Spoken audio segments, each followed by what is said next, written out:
The desert wind had a way of making everything feel older than it was. The buildings, the bones of cattle bleached under the sun, even the people. Time moved slower here, not out of patience, but because survival demanded it. It was late September of 1887 when Annabelle saw her. Just before dusk, on the edge of the McAllister Ranch in southern New Mexico territory. The girl stood still in the dry riverbed, barefoot, her dress torn, her lips cracked, her silence louder than the coyotes that would soon start calling. Annabelle was 19, but no one treated her like a girl anymore. Since her mother's death, she'd been holding that ranch together. Her younger brothers, the bookkeeping, the men who came and went for cattle deals, even the whiskey-fueled anger of her father, who hadn't smiled in years. She was tired, and more than that, she was used to being tired. But this girl didn't belong to any story Annabelle had seen before. She was maybe 13. Apache by the look of her, Chiricahua most likely, though no one in the area dared to guess out loud anymore. Her long dark hair was tangled, her arms wrapped tightly around herself. Her skin was dry and sunburnt, but her eyes were the color of dusk right before it disappears. She said nothing when Annabelle spoke, not in English, not in Spanish, not in anything. She just stood there, watching, like an animal that wasn't sure if it was being hunted. Annabelle looked back toward the house. She had no idea what to do. Bringing a stray Apache girl into a white rancher's home was about as dangerous as leaving her out in the desert at night. The neighbors were already paranoid. A ranch had been burned down near Silver Creek 2 weeks back. Rumors blamed Apache raiders, though no one had seen it happen. Annabelle looked at the girl again. "You'll die out here," she said softly. Still no answer. Not even a blink. The sun dropped lower. The desert would freeze tonight. Everyone knew that. And Annabelle couldn't bring herself to walk away. So she stepped forward. "I won't hurt you," she said. "Do you understand me? I'm not going to hurt you." The girl didn't move, but her eyes followed every motion Annabelle made. So Annabelle did the only thing she could think of. She held out her hand. It stayed there, steady in the air between them, waiting. Her fingers open, her voice softer now. "You're safe with me." For a long moment, nothing happened. Then, slowly, cautiously, the girl extended her hand. It was cold as bone, dirt under her nails. Her grip was barely there, like she'd forgotten what human touch felt like. Annabelle wrapped her fingers around it anyway. "Let's get you inside," she whispered. And just like that, everything started to change. Annabelle led the girl, still barefoot, across the dry dirt toward the house. The sun had almost disappeared, leaving a sky streaked with fire and ash. The desert winds were changing, bringing that sharp edge that meant a cold night was coming fast. Every few steps, Annabelle looked back to make sure the girl was still following. She was, quiet, watching everything. Not like a child, more like someone who had seen too much.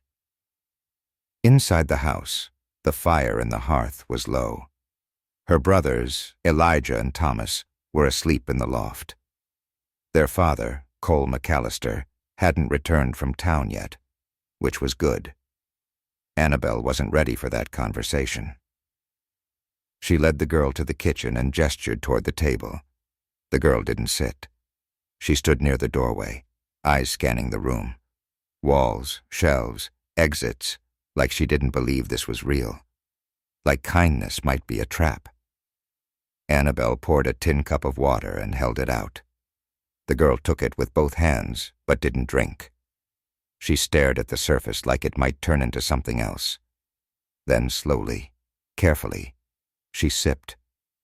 Her cracked lips trembled, and her throat moved with effort. It was like watching someone learn how to live again. "Do you have a name?"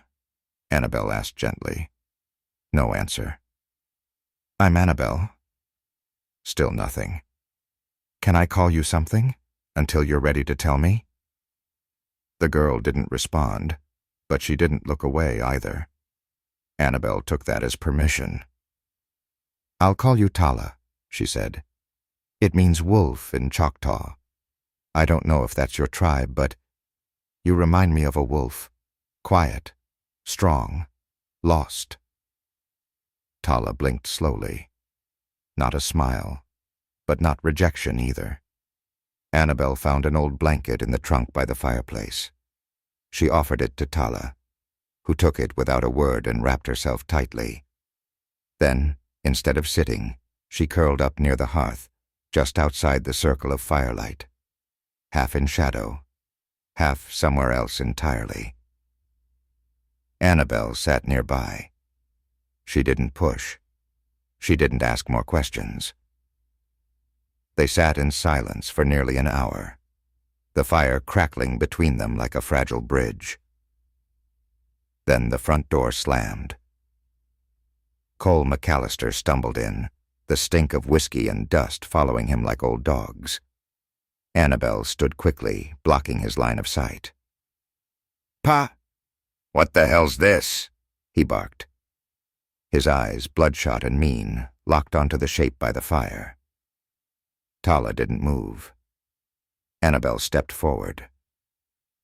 "She was out by the arroyo. Alone. She's just a kid." "She's Apache," he growled. "You don't know that."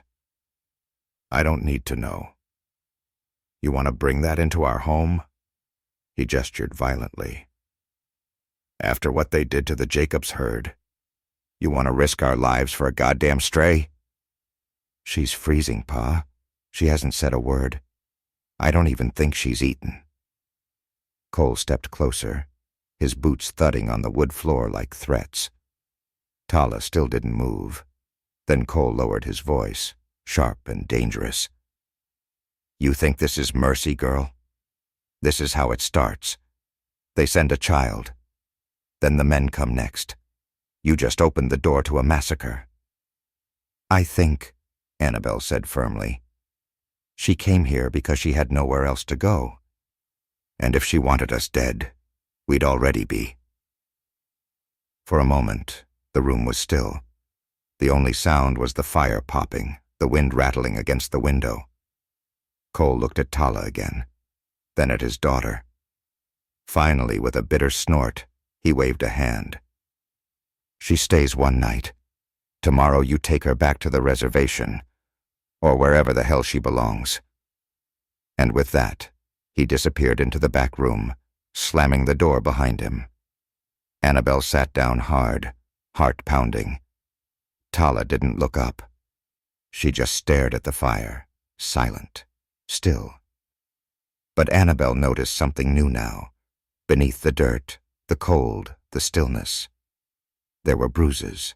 The night passed quietly, but neither of them slept much. Annabelle lay awake in her small bed, listening to the fire crackle, and Tala breathe in short, careful intervals. Like even in sleep, she was prepared to run. Just before dawn, Annabelle rose and tiptoed to the hearth. Tala was still curled up in the same spot, but her eyes were open, watching. "You didn't sleep?" Annabelle whispered. Tala didn't answer, but this time she nodded. Barely, a small, almost imperceptible motion. A moment of trust. Annabelle crouched beside her. "You hungry?" Another nod. In the quiet kitchen, Annabelle reheated some leftover beans and cornbread.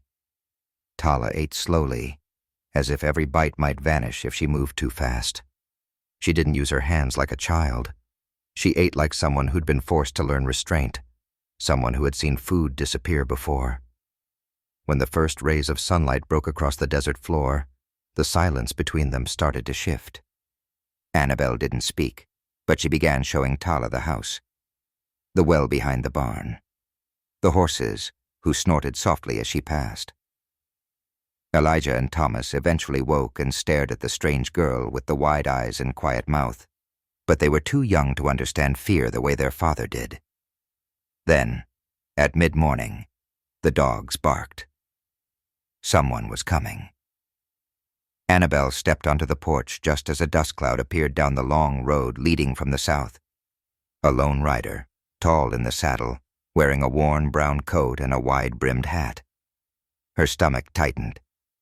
She knew who it was before he even came into view. Deputy Elias Crane. He rode like he owned the land and everything on it. When he dismounted, he didn't waste time. "Mornin', Miss McAllister," he said, tipping his hat, though his eyes were already scanning the yard. "Heard there was an Apache girl seen near your ranch yesterday. You wouldn't know anything about that, would you?" Annabel kept her voice steady. "I saw someone near the creek, yes. But she was alone. Looked lost. I haven't seen her since." He narrowed his eyes. "That so?" "She didn't say anything. Just walked away." Crane leaned slightly, just enough to look past her into the doorway. "Mind if I look around?" "I do, actually," she said. "Unless you've got a warrant or my father's say so." He smiled, a slow, unpleasant smile. "Your father ain't exactly known for making good decisions sober, and this here's Apache land not 2 generations back. You know what happened last time we let one slip through." Annabel's jaw tightened. "She's just a child." Crane's eyes darkened. "They're never just children, Miss McAllister.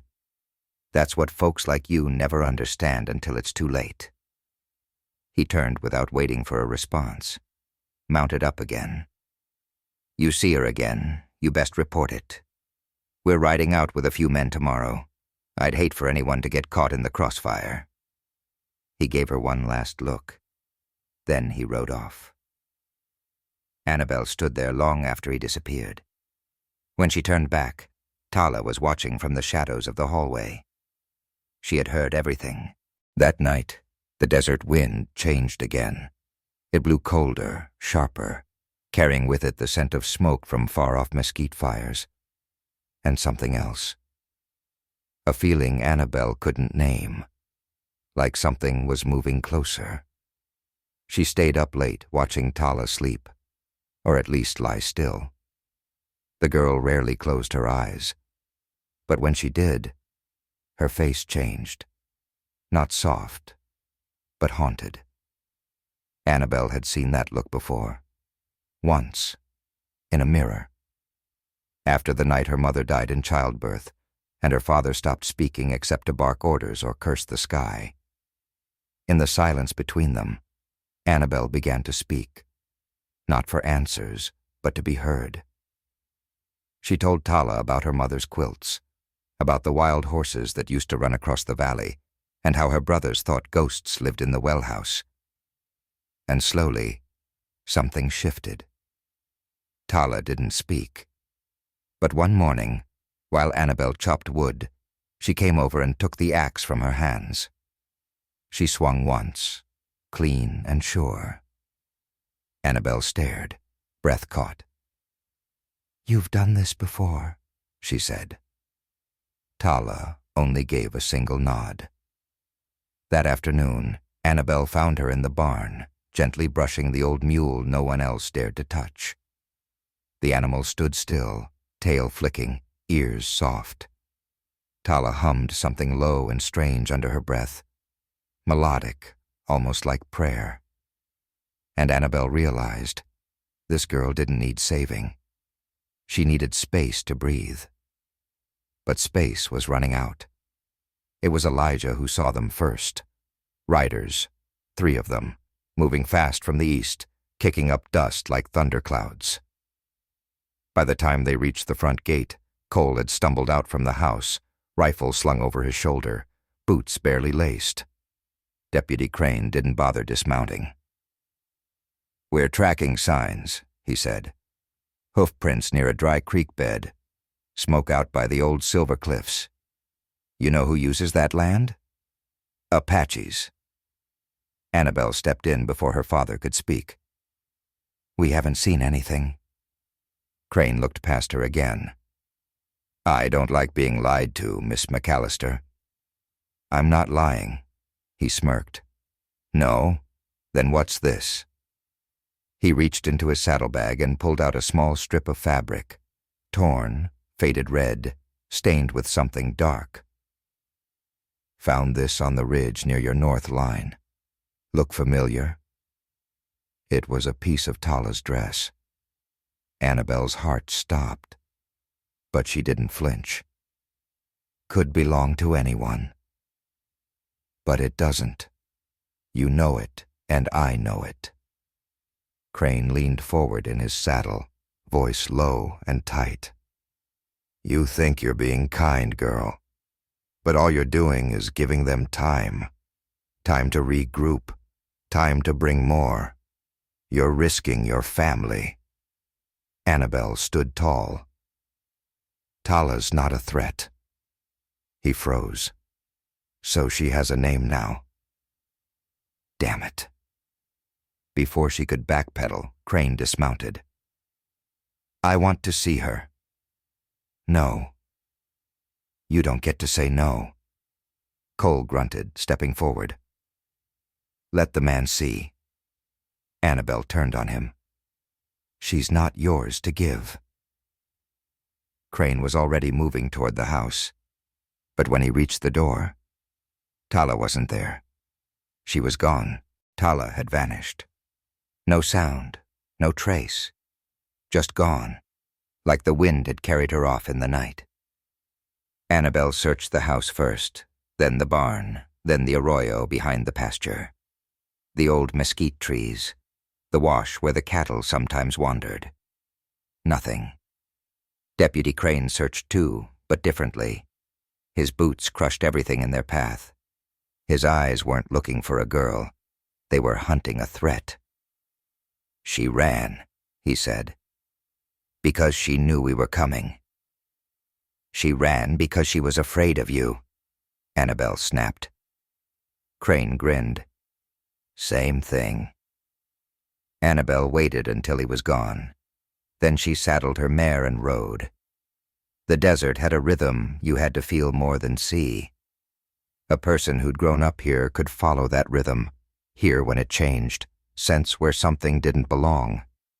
She rode for hours, following half-trails and gut feelings, past dry ravines and sun-bleached rocks. By dusk, she found her. Tala was crouched beneath an old saguaro cactus, hidden behind a fallen bluff. Her arms were wrapped around her knees, and her eyes stared straight ahead. But she wasn't crying. She looked like stone, hollowed out. Annabelle dismounted slowly. I shouldn't have let him come, she said. I should have lied better, or locked the door, or something. Tala didn't answer. Annabelle stepped closer. Please come back. Still nothing. Then, finally, a whisper. I didn't run because of him. Annabelle froze. What? I ran because he wasn't wrong. Her voice cracked like dry bark. They're coming. My people. Not to hurt you, but to get me. Annabelle knelt beside her. Why? Why now? Tala swallowed hard. Her lips were pale and trembling. Because I left without permission. Because I disobeyed. And because I carry something they want to keep hidden. What do you mean?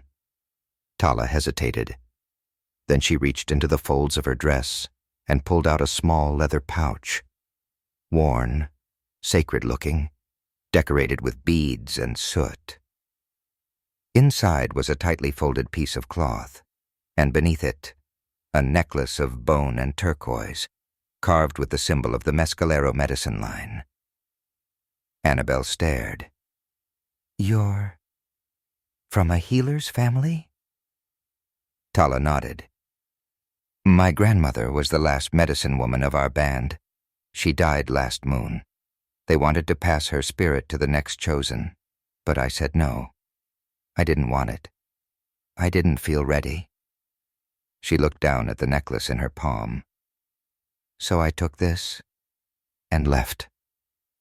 Annabelle's chest tightened. They're not angry because you're in danger. They're angry because you broke tradition. Tala nodded again. But now, they'll come. And if they find me here, they'll see your kindness as interference. They might take it as a threat or a challenge. A heavy silence fell between them. Then Tala looked up, her voice suddenly sharp with clarity. You need to let me go. Annabelle didn't speak for a long time. The desert around them was quiet, the kind of stillness that came before something changed forever. A hawk circled high above. Somewhere in the distance, a coyote howled. You want me to let you go? Annabelle finally said, her voice low. Tala nodded. If I stay, someone gets hurt. Annabelle shook her head. You're not the one putting anyone in danger. They are. Crane is. The fear is. It doesn't matter who causes it, Tala whispered. The blood still spills the same. Annabelle looked down at the necklace in Tala's hand. The symbol was old, older than the town, older than the ranch, older than the hate that now surrounded both. She remembered her mother once saying, Some spirits choose you, whether you want them to or not. You don't have to run, Annabelle said. Not from this. Not alone. But Tala didn't answer.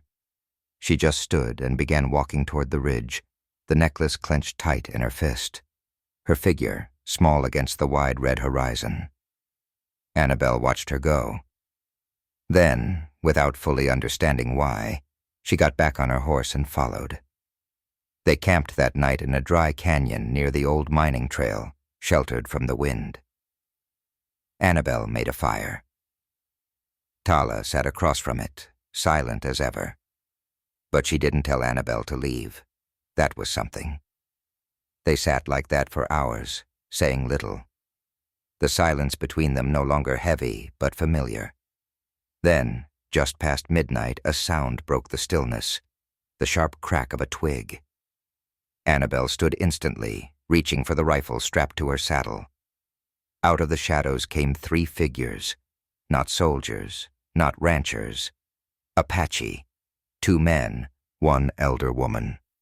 Tala stood. Una. The older woman stepped forward. Her long gray braids were streaked with white ash. Her eyes were dark and still. She looked at Tala like a mother who had lost something she didn't expect to find again. You took the bundle, she said in heavily accented English, and left your blood behind. Tala nodded. I wasn't ready. It's not about readiness, it's about lineage. I didn't ask for it. You didn't have to. The older woman stepped closer, then her eyes shifted to Annabelle. And you? What are you to her? Annabelle swallowed. Someone who gave her shelter. Shelter has a price, the woman said, especially from people like yours. She saved me, Tala said suddenly. Not just with food. She saw me. She didn't turn me away. She didn't trade me for peace. The woman studied her for a long time. Then she did something unexpected. She sat down, on the dirt, by the fire, as if they had all been part of the same circle from the beginning. The elder woman's name was Nalin. She spoke slowly, in a mix of Apache and English, her voice dry like sagebrush but heavy with purpose. We came not to punish, she said, but to witness. What she carries is not just a relic. It is memory. Memory that must be passed on, or lost forever. Tala looked down at the pouch again. Her fingers curled around it like it might vanish. I wasn't ready to carry all that memory, she said.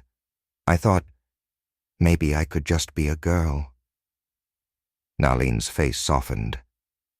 You are, and also more. They sat in silence after that. Not awkward, just deep. Then, from the distance, the sound of hooves. Fast, many. Annabel stood instantly. Crane. Tala's head snapped up. The elder rose slowly and looked to the ridge. Then the choice is no longer yours alone. Dust plumed over the ridgeline like a storm. At least 5 riders, maybe more. Crane at the front, a rifle resting across his saddle. Annabel stepped forward, standing fully between them and the fire. Stop there, she shouted. This isn't your land. Crane didn't flinch. Wherever they hide, it becomes my land. He looked past her and saw Naleen, his face twisted. And there it is, a war party. She's a medicine elder, not a soldier. She's Apache, he snapped. That's all that matters. He raised his hand. The others gripped their rifles, and just as quickly, 2 more Apache emerged from the canyon walls, bows drawn. Everyone froze. It wasn't a battle yet, but it was about to be. Naleen stepped forward, calm, grounded. No one needs to die here, she said. But we will not hand her over to you. She's not yours to keep, Crane growled. She's a fugitive. She stole property. She broke peace. She ran from duty, not from law. Annabel turned to Crane. She's not a criminal. She's a child. She didn't come to start a war. She came because she was scared. Crane looked at her like she was insane. You're protecting her now? After everything? I've been protecting her since the night I found her, and I'm not stopping now. One of Crane's men raised his gun, too fast. One of the Apache fired first. The bullet missed. The arrow didn't. The man fell, screaming, and just like that, chaos. Shots rang across the canyon. Horses reared. Dust choked the air. Annabel dropped behind a rock, pulling Tala with her. Stay down! The sounds of violence thundered overhead. But it wasn't war. It was confusion. Neither side had wanted this. But fear had moved faster than reason. Then, silence. It ended as fast as it had begun. One of Crane's men was dead. 2 more injured. 1 Apache wounded. Naleen stood, calm, covered in dust, her voice steady. This ends here, or it doesn't end at all. Crane, breathing hard, stared across the smoke. Then something broke in his face. He dropped his rifle. Without another word, he turned his horse and rode. The others followed. By sunrise, the canyon was quiet. The wounded were treated, on both sides. Naleen and the other Apaches moved with calm precision, using herbs and cloth soaked in clay water. No one spoke of revenge, only healing. Tala sat apart, her arms wrapped around her knees again. But this time, her eyes weren't hollow. They were clear. Annabel approached and sat beside her. You could leave now, if you want. Tala shook her head. I don't want to run anymore. She opened the pouch and placed the necklace in Annabel's hand. I never wanted this, she said softly. But maybe I needed to understand it. Annabel turned it over gently. The beads were warm, as if they carried the sun itself. You don't have to be what they expect, Annabel said. You can be your own kind of healer, your own kind of voice. Tala looked at her, And for the first time, she smiled, a real small, fragile smile. "Will you come with me?" Tala asked. Annabel blinked. "Where?" "To the place they'll take me, to the ceremony." Annabel looked back toward the ranch, somewhere far beyond the ridges. Her father, her brothers, her whole life. "And still," she said. "Yes." They rode with the Apache that afternoon, through the high desert, toward the sacred basin known only in their language. They arrived after nightfall. A fire burned at the center of a circle of stone. Elders surrounded Tala in silence as she stepped forward. Nalin sang something ancient and low, a sound that felt like earth breathing. Annabel stood just outside the circle, unsure if she was meant to watch. But then a young girl approached her, maybe 7 or 8, hair braided like Tala's had been. She took Annabel's hand. "Come," the girl whispered. "She said you're safe." Annabel stepped forward. Tala stood in the center now, eyes closed, the necklace returned to her chest. The fire danced in her eyes, and as the chant rose, so did something unspoken between them, a bond forged not by blood, but by choice. Days later, when Annabel returned home, the world hadn't changed. Her father still muttered about Indians and girls who forget their place. But something inside her had shifted permanently.